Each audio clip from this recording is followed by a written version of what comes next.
All right, in this question, we're looking at deviations from ideal bond angles. So we've explored bond angles of molecules, which comes after finding the Lewis structure and then finding the shape. Here we're looking at, well, what happens if we have different types of scenarios? So a lone pair. So we talked a little bit about a lone pair pushing harder than a single bond because there's no nucleus that's positive to balance it out. So if we have, something like this, even though it's a tetrahedral,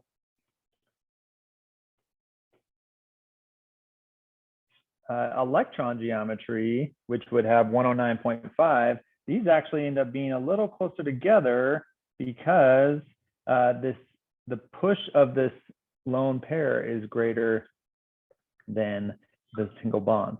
And so you end up having this a little bit different bond angle. So these questions aren't going to ask exactly what the bond angle will be, but what will the influence be? So first thing we have to do is build our molecule. So we have CF2O. So we add our valence. We got 4 plus 7 plus 7 plus 6. So 424. So if we just, we already have a hint because carbon doesn't like just 3 bonds. So it's probably got a double bond somewhere. So we're going to first start out with single bonds. We're going to fill our octet. And we'd have to do that. And we got 8, 16, 18, 20, 22, 24, 26. So we can't do that. So when we're in that scenario, we take away some of the lone pairs and we make a double bond. Now, fluorines won't have a double bond because they have that high electronegativity and they don't want to share any of the electrons that they came with. We could also look at formal charge, right? So oxygen came with 6, minus the 4 electrons and the 2 bonds, and we get 0.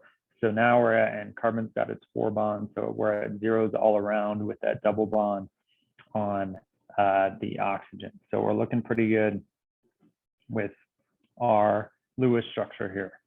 Now, what are some ideal bond angles? So this is a trigonal planar, 3 electron groups. Remember, a double bond counts as 1 electron group. So we're looking at 120 as our ideal bond angle. So let's answer a couple of these questions. So what's the central atom? Here's carbon. Carbon will always be a central atom if it's one of them, and usually it is what is listed first. Not always, but a lot of times. How many lone pairs? So after drawing the Lewis structure, I see that we have 0 lone pairs. What's our ideal bond angle? 120. Now, compared to the ideal angle, you would expect the actual angle between the carbon-fluorine bonds to be what? So this is a difficult question. So here's where we got to think a little bit. And here we have what is essentially the influence of the double bond. So we don't have any lone pairs that push like this example we gave here, but we do have a double bond, which is sharing more electrons. Remember, valence shell electron repulsion theory, that VSEPR theory, talks about how electrons, right, they can share space if they have opposite spin, and you can share more than 2 electrons with a double bond or a triple bond. But we now have more negativeness in this area, so that is going to push these, and this one here is going to be less than 120. So maybe this will be 121, and this would be 118. I'm not sure the actual, but what we're seeing is that these will be closer together. So what would you expect the actual angle between the carbon-fluorine bonds to be? And I would say it would be a little bit smaller because of that extra negativeness from sharing 4 electrons. There we go. So some thinking that you have to do, and especially this last step, the first ones are kind of just this idea of Lewis structures and molecular geometry, 3D shapes. And then we're thinking about, well, what is actually happening down at the subatomic level with these electrons and them pushing each other around.